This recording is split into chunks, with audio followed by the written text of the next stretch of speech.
Funny joking time. अगर video अच्छी लगे तो वीडियो को लाजमी लाइक और चैनल को जरूर सब्सक्राइब कर दिया करें। Thank you. क्रिकेट मैच हारने के बाद पाकिस्तानी कप्तान बोला, हमारी परफॉर्मेंस को छोड़ी, थोड़ी अपने ईमान की फिक्र करें। 24 करोड़ में से किसी एक की भी दुआ कबूल नहीं हुई। टीम का वर्ल्ड कप से बाहर होना अवाम की दीन से दूरी है। मैं खवातीन की ड्राइविंग का बिल्कुल मुखालिफ नहीं, लेकिन ये एन इमरजेंसी के वक्त ब्रेक के बजाय चीखें मारना कहाँ का फार्मूला है।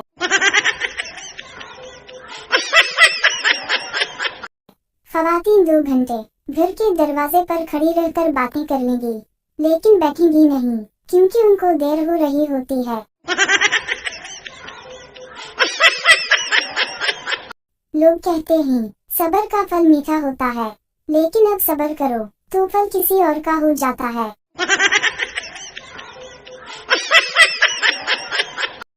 पाकिस्तान का कानून भी निराला है।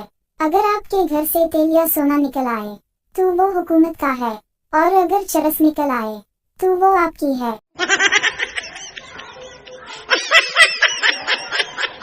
मर्द जिंदगी की हर मुश्किल से गुजर जाता है, लेकिन जहन बेगम ने ताज़ा पोछा लगाया हो वहाँ से नहीं गुजर सकता।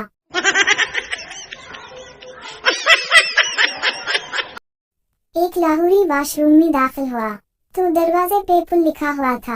देखकर जज्बाती होकर बोला, वाह मीन साहब वाह, कथे पल बना चढ़े ने।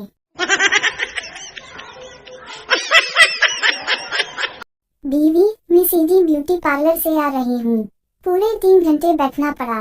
शौहर हैरत से, फिर भी तुम्हारी बारी नहीं आई। बीवी गुस्से से बोली, साले मैंने 2000 खर्चा किया और आपको कुछ नजर नहीं आया। और फिर बस शौहर को होश ना रहा।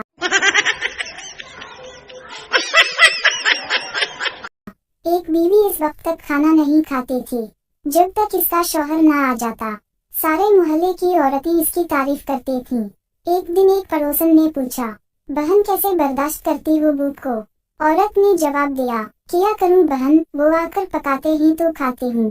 पड़ोसन बेहोश। दफा 144 में हुकूमत घर में बैठने की बात करती है। यह कौम ऐसी है, अगर जन्नत भी चली जाए तो दोज़ख देखने जरूर जाएगी कि आखिर वहाँ क्या हो रहा है।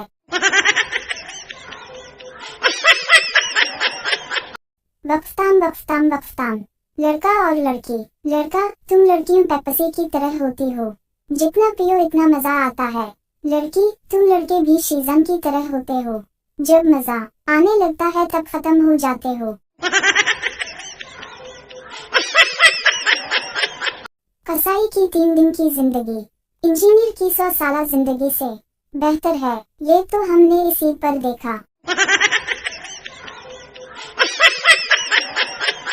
एक औरत ने एक दिन अपने शौहर का मोबाइल चेक किया। लड़कियों के नाम कुछ इस तरह सेव किए हुए थे, आंखों का इलाज, बातों का इलाज, दिल का इलाज। बीवी ने निहायत गुस्से में अपना नंबर डायल किया तो स्क्रीन पर आया ला इलाज।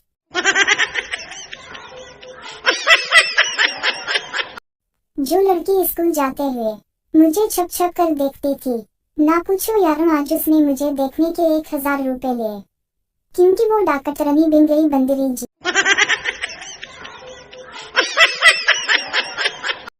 एक आदमी की शादी नहीं हो रही थी, वो रोजाना 2 रकत सलातुल हाजत पढ़ता था। खैर उसकी शादी हो गई, अब वो रोजाना सलातुल तौबा पढ़ता है हर दिन। हाँ जी। सिगरेट और बीवी कतई नुकसानदेह और जानलेवा नहीं होता, बस इन्हें तली ना लगाएं। एक आदमी की बीवी बहुत मोटी थी, दोनों में लड़ाई हो रही थी। पड़ोस में से एक औरत बोली, भाई मत लड़ो, मियाँ बीवी का गाड़ी के 2 पहिए होते हैं। मियाँ ने जवाब दिया, गाड़ी किया खाक चलेगी जिसका एक पहिया मोटरसाइकिल का और दूसरा ट्रैक्टर का हो।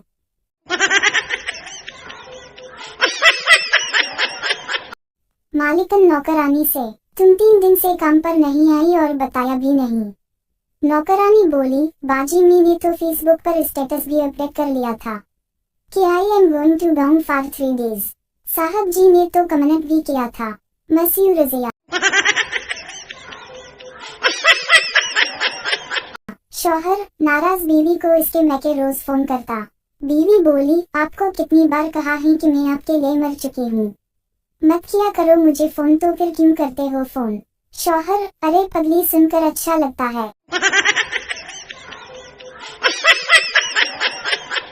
शादी के 2 दिन बाद दौल्हा इस ब्यूटी पार्लर पर गया जहां उसकी बीवी को दुल्हन बनाया गया था और पार्लर की मालिकन को आईफोन गिफ्ट किया।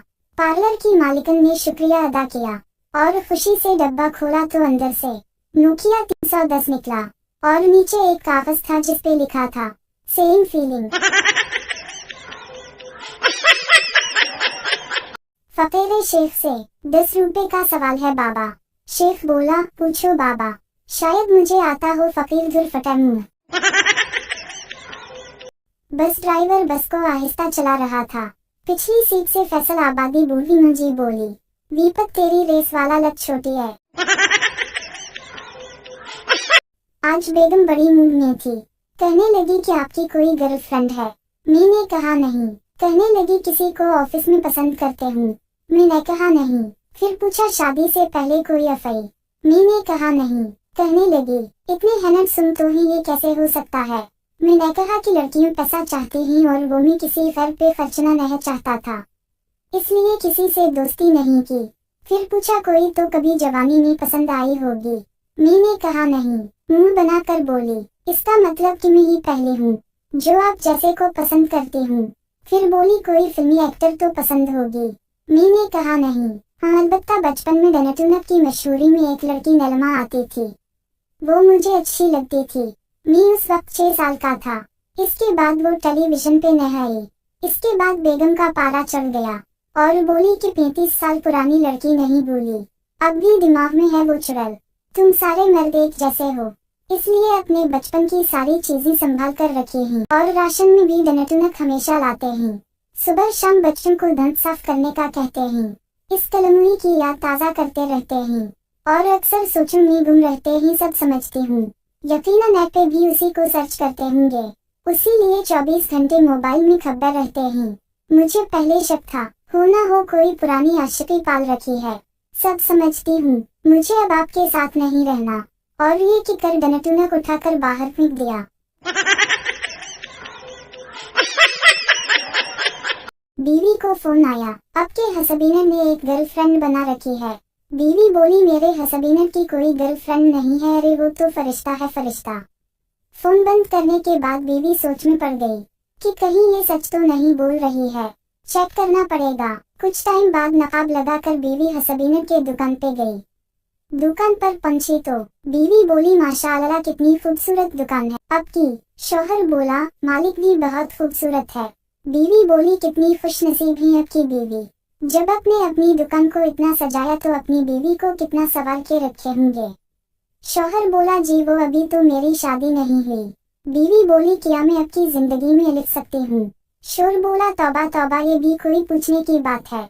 बीवी थोड़ा नखरे दिखाते हुए बोली, या अल्लाह कितना खूबसूरत दिल है आपका। शौहर बोला, अगर आप बुरा ना माने तो आपका नंबर मिल सकता है। बीवी बोली, अरे मैं ही आपको कॉल करती हूँ, बाहर बोर्ड पे आप ही का नंबर लिखा है ना। शौहर बोला, जी जी। बीवी बोली, देखो तो कॉल आने वाली है। शौहर बोला, जी जरूर। जैसे ही फोन पे कॉल आई तो बीवी का नंबर था। बीवी नकाब हटाते हुए बोली, कमीने सिर्फ बीवी का नंबर नहीं है, पूरी की पूरी बीवी है। शौहर बोला, जी वो मैं तो लड़की का करैक्टर चेक कर रहा था। बीवी बोली, साले पहले अपना करैक्टर तो ठीक करो।